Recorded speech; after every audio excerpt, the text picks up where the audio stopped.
Good evening, everyone, and welcome to night 2 of the Educational Symposium. We are so excited. Last night was fantastic with Thomas Freeman. Tonight we have Lontage Woods. My name is Brittany. I've been on this platform multiple times before, and I'm so excited to be back for this symposium. Tonight we will be talking about Evolve to Excel, the power of learning, healing, and growth. We have Lontage Woods who will be joining us, and she's going to share some great wisdom and insight. She's a Louisiana native, now living in Arlington, Texas, has over 25 years of experience working with children and families as a K-12 educator and youth advocate.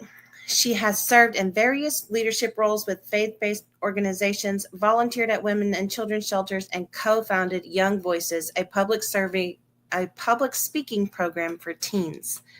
Lontage owns New Focus Family and Youth Consultant, offering empowering workshops and speaking engagements. She is also the founder and executive director of Torch Teens, a nonprofit youth through challenges with a focus on mental health and wellness. Her mission is to bring hope and empowerment to others.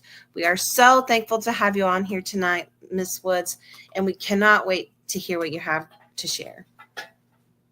Looking forward to speaking with you.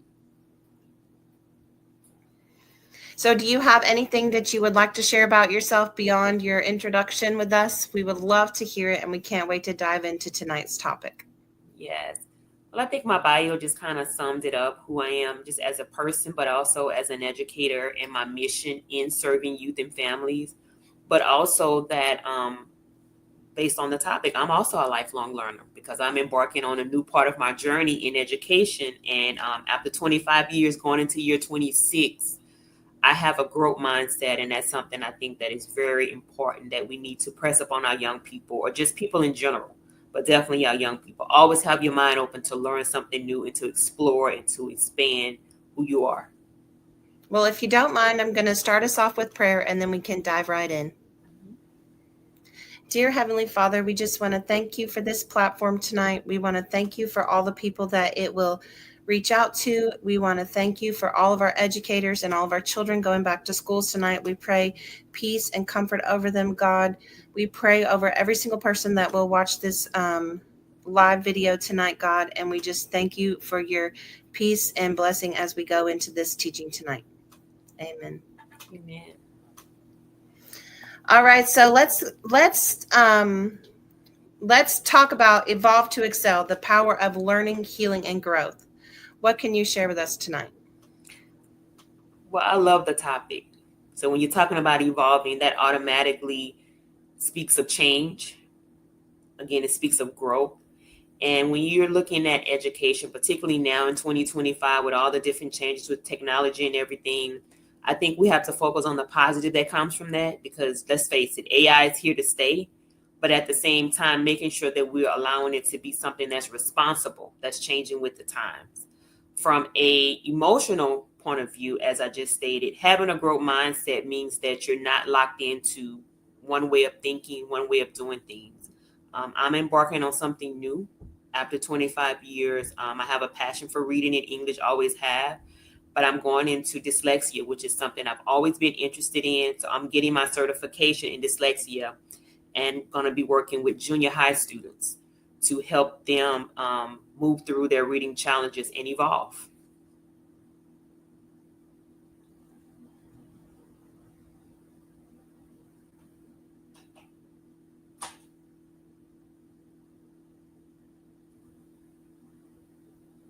That is amazing. I am also looking at going back to school, not for education necessarily, but for ministry. And I'm super excited to dive right back in. I used to love school, and I took a little break, but I'm ready to get back to it. AI definitely is here to stay. Mm-hmm. What else can you share with us about confidence in the classroom? Right. So confidence in the classroom looks different. I think when you're talking about academically, as I said, working with students that are has reading struggles, that's going to be one thing. But then also just socially having that confidence. When students come into the classroom, they're bringing in so much with them other than just themselves as a student. They're bringing in home issues. They're bringing in, particularly when you're talking about middle and high school students, they're bringing in social issues with their friends and those peer interactions. So having the confidence just to, number one, have your mind focused on what needs to be focused on is a big thing. And I think as an educator, I've worked on different levels. It comes with building a rapport with those students, because that's one of the biggest things I find as an educator we have to be able to do before we can give any instruction. Build that confidence in them to let them know that they can, because a lot of students don't have that confidence. And particularly starting off the new school year, the first couple of weeks is a lot of foundational things, but then when you dive into new curriculum, you have to build that confidence. Math may not be their stronghold, may not be their strong point. Reading may not be their strong point, but find something that they really enjoy and just kind of, again, build a rapport with them and help them know that they can have that growth mindset. They can have that I can attitude instead of I can't, or I've always not been able to do X, Y, and Z.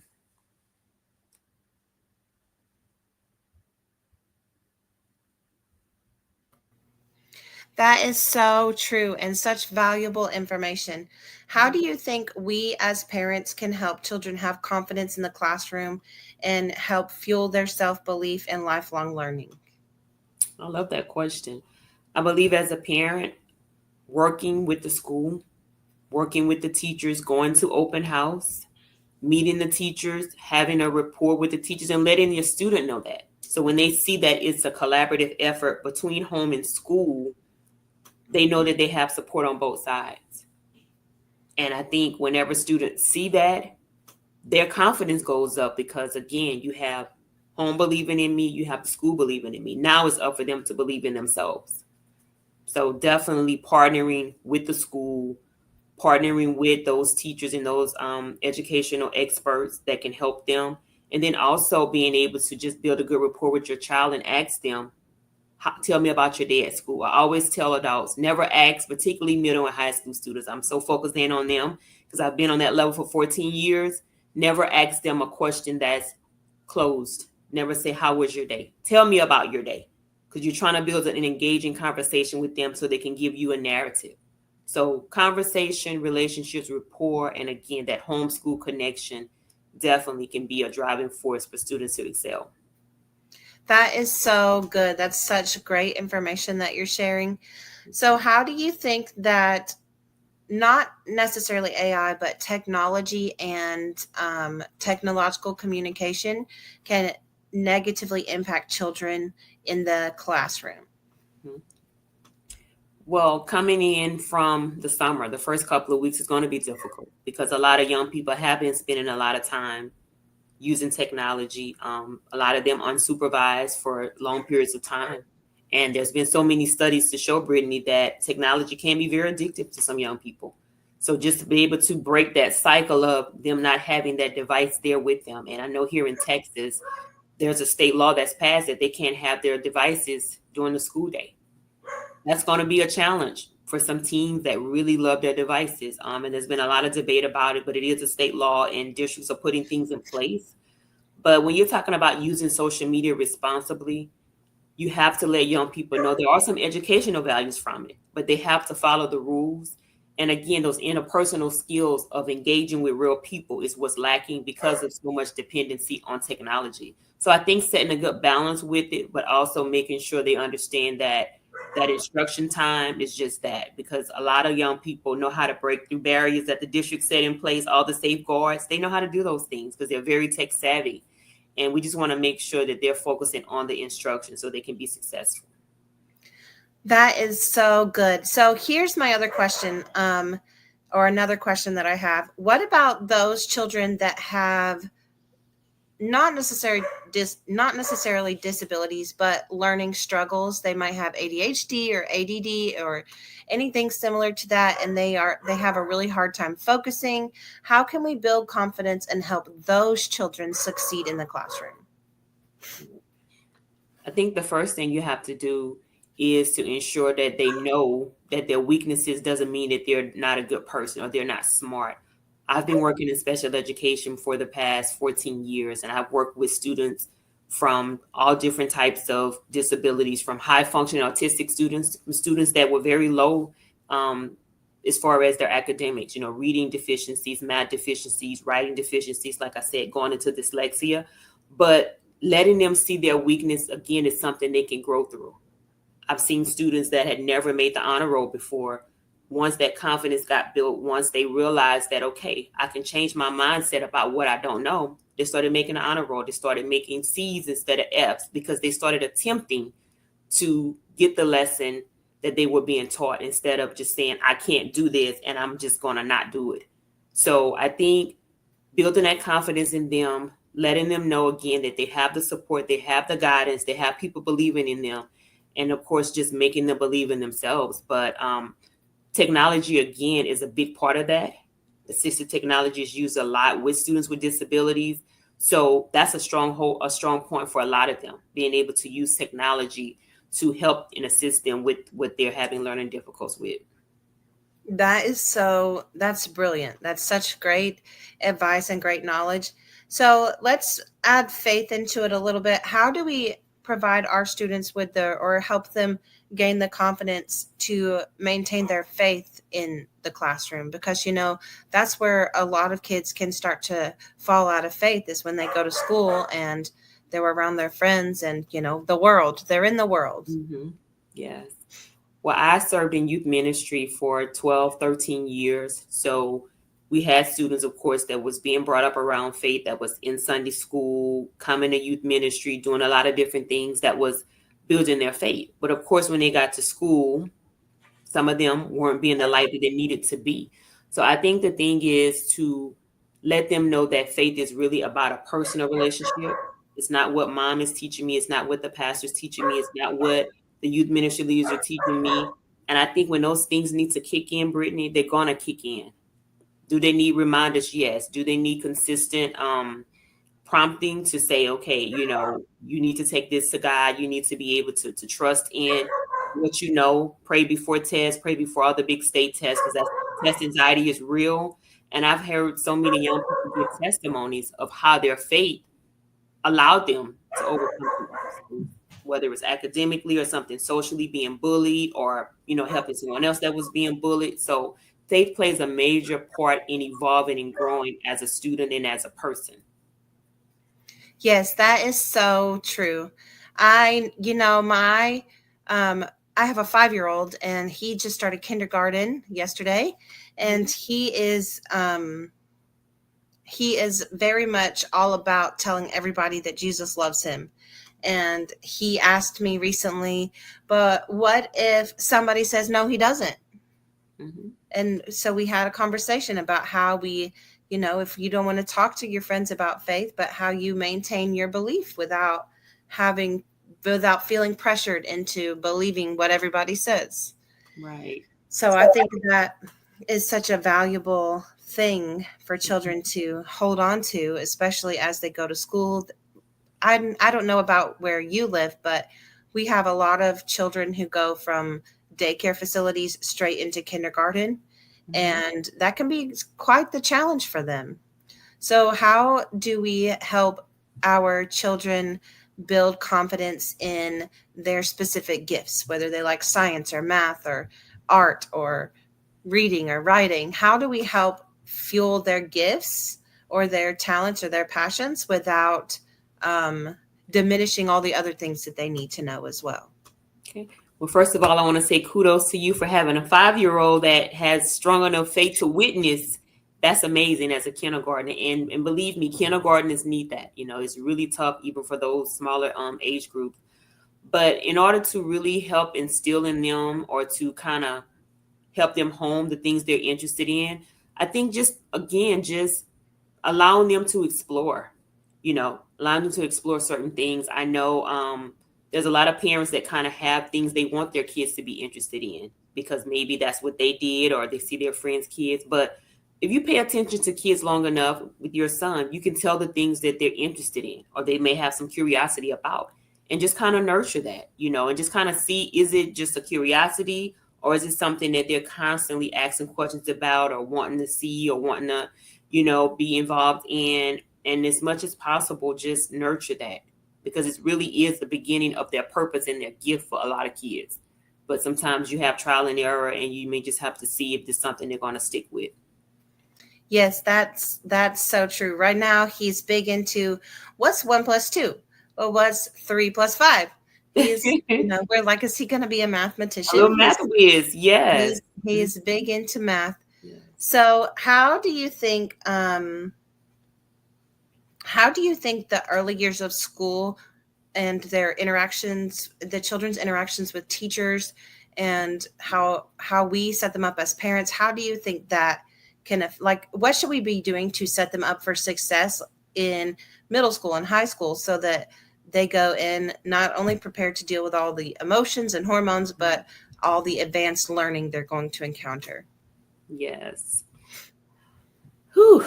Like I said, I've seen the gamut over 25 years. So I actually started out in early childhood. My background is in child and family studies and human development. And then from there, I went to elementary. And this was back in the early 2000s. So teaching fourth grade, I taught fourth grade. That was the longest grade that I stayed in, 6 years. So that's that 9 to 10-year-old age group.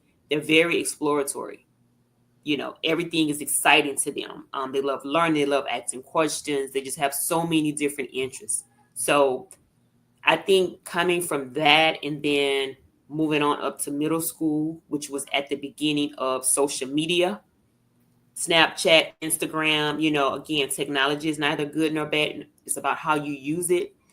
It really allowed me to see how outside influences, negative or positive, can really play a big impact on what our young people think about themselves, what they think about the world, and pretty much how they're going to move from day to day on the school campus.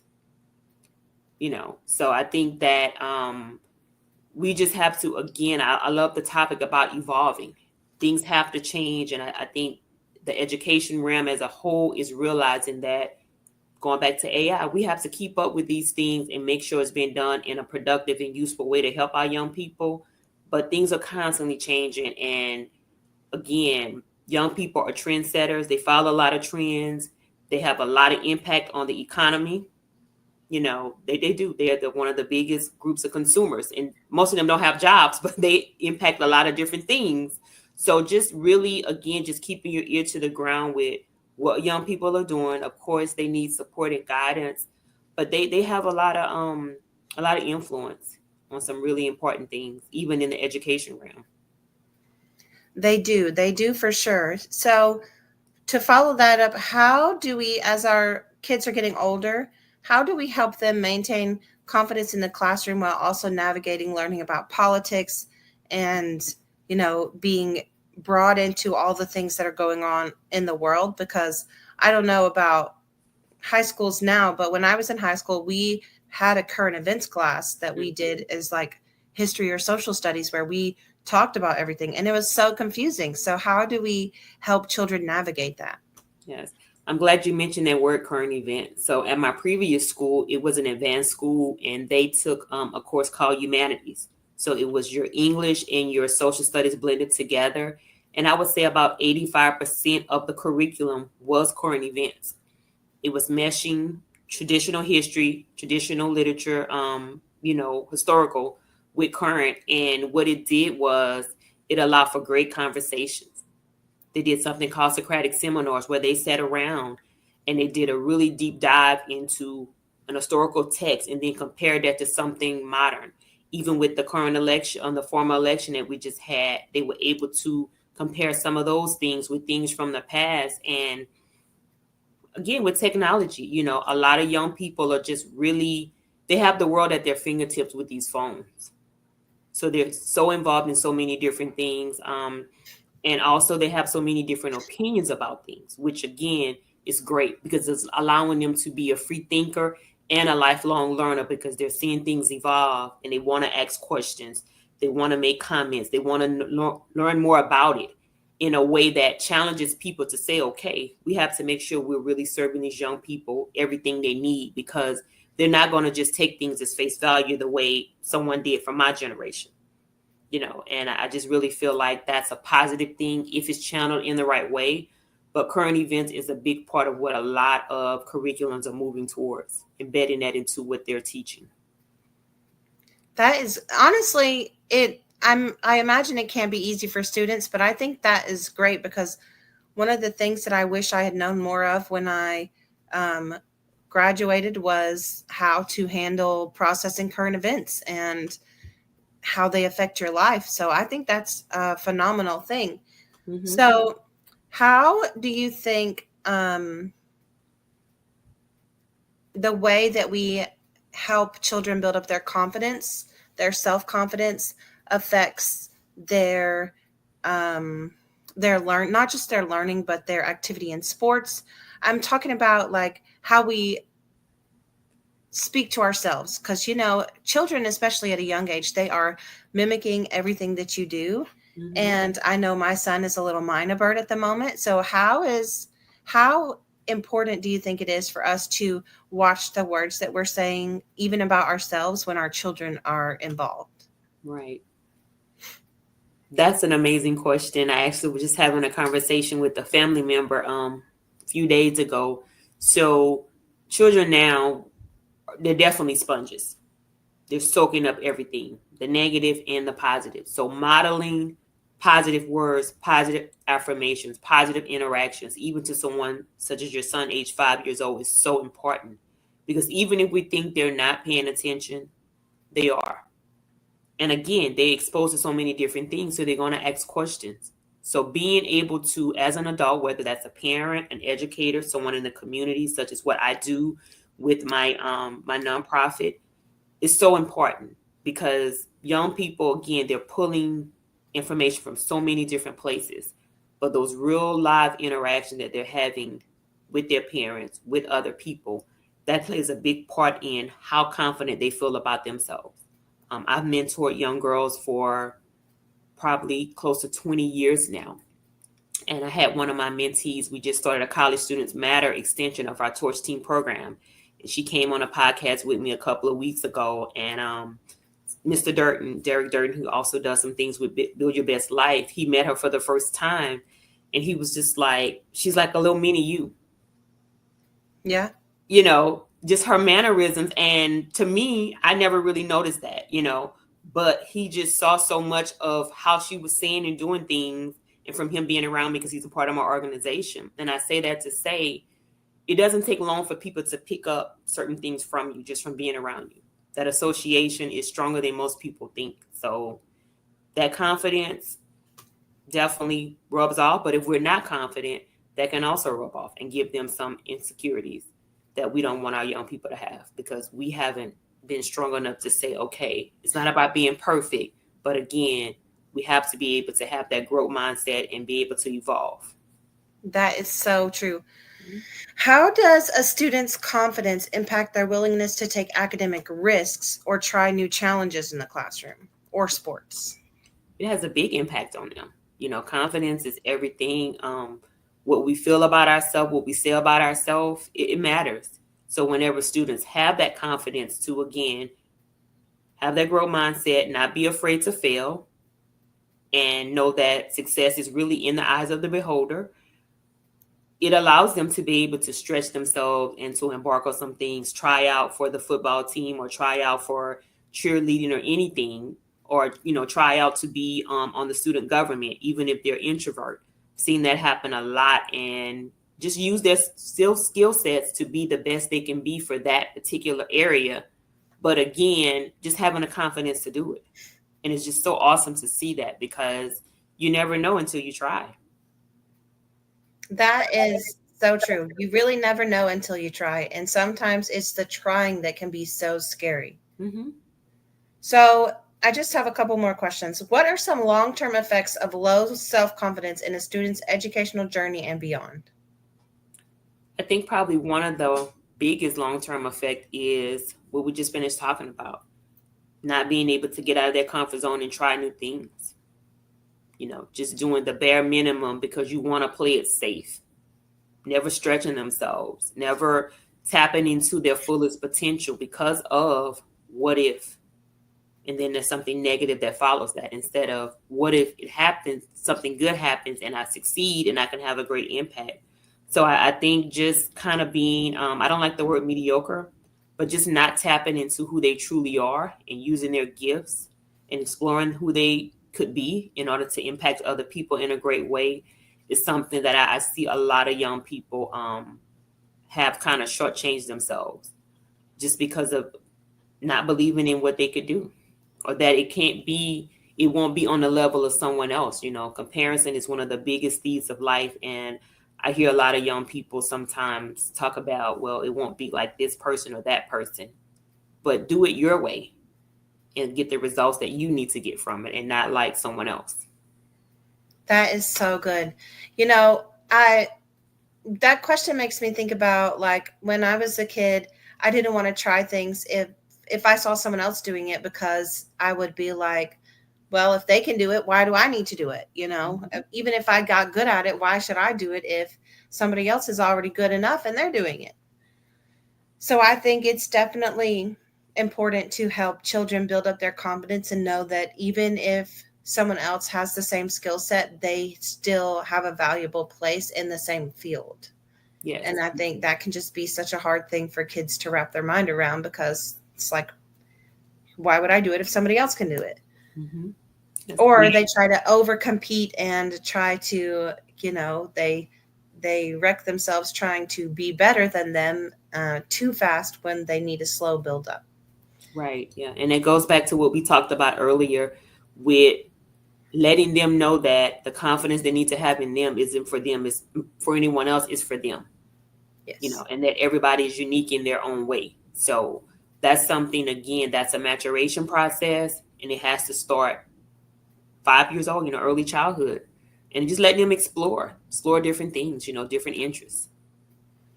That is so good. So, one of my last questions is, how can educators help students rebuild their confidence after failure or setbacks in the classroom? Mm-hmm. Before I answer that, that's something that I'm going to be working on going into this new role that I have, because again, we're talking about junior high students, 7th and 8th graders that I'll be working with that, have dyslexia and have had reading difficulties for several years being in school. So I have to reframe the way that I'm going to approach that with that age level of students. But I think one of the things I know without a doubt is to be able to give them some positive encouragement, give them some set goals, some SMART goals, some attainable goals to build off of the strengths they already have. Because I don't like the term, because it's not correct when people say that someone can't read. They may have a deficit in certain areas. Dyslexia is a deficit in one certain area, but a 3-year-old can recognize the McDonald's sign. So that means Right. they're reading McDonald's and they have no reading skills, no, really basic reading skills yet. So I think the main thing, like I said, is working with them on their strengths to kind of alleviate the weaknesses being a hindrance or being something that's going to overwhelm them. Like, how can I do this? That is so true. So I have one last question, and then I would love if you would just share some tidbits or some advice on how we can set up our kids for success, for success and having confidence in the classroom as we go into this next school year. So how can classroom environments be structured to nurture and reinforce student confidence, especially for those who struggle academically? Well, you have different type of classrooms. We're just going to I'll go to an elementary level. Like I said, I taught 4th grade. That was the grade level I stayed with the longest. And even with teaching 4th grade, this was in my home state of Louisiana. So in my home state, if a student hasn't obtained their foundational reading skills by 3rd grade, they're pretty much either going to be on a 504 plan or some type of intervention. So with those students, which was when I taught 4th grade, it was like really a large number of them, setting up the classroom where, of course, it's a learning environment, but it was also, again, filled with a lot of different interest areas. So I had books. I've been a lifelong learner and love to read. I had different type of books on sports, cooking, crafting, things that they would interest them. Of course, you have a lot of visuals along with the words. So you have to really hone in on who is your audience in that classroom. I had 3 sections of 4th graders when I taught. Each year, there was always one section that had more high achievers than the other 2. So the class that had the high achievers, I was able to do a little bit more extension lessons and kind of challenge them in some areas. So for those, in those sections, my classroom, I pulled out certain things that I wouldn't dare to pull out with the other students because they were on a certain level. So just knowing the type of students you have in your classroom, what's appropriate to be able to present them with, and again, building off of their strengths. I think a lot of time in education, particularly now, so much is focused on the weaknesses. Everybody wants their scores to go up. I know here in Texas, Louisiana, pretty much most states, districts get a grade based off of test scores. And, a lot of people fight that because they say, well, demographic wise, you're going to have more schools that do better, worse. But focus on the strengths. Focus on, in the midst of everything that young people are going through, they're showing up to take the test, number 1. But number 2, that we have to focus on the social emotional aspect of their learning. Because before you can learn anything, you have to make sure that your mindset is where it needs to be. And that comes from making school a safe place, a fun environment. I believe school should be fun. From elementary to middle to high school, school should have a certain element of fun. And once you do that, the buy-in will be easy for students. That's so good. Yes. I think school should definitely be fun because if you have a little fun mixed in with your learning, then you actually want to learn more. Definitely. That's how it was for me. Well, I'm a reader. I got into reading. And then after I got into the reading, I got into history, and I was never good at math. I could handle the science, but never good at math. Yes.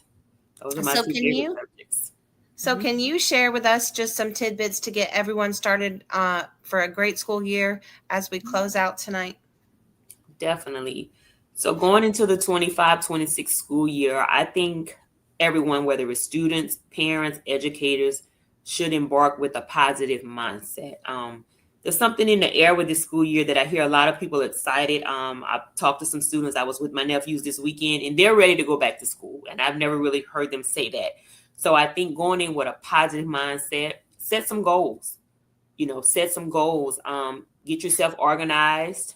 With our nonprofit organization, we're not doing a lot of things in August until the end of the month because we want the families to get themselves together. Everybody get back into the school mode to get their schedules together because, everyone's moving around during the summer.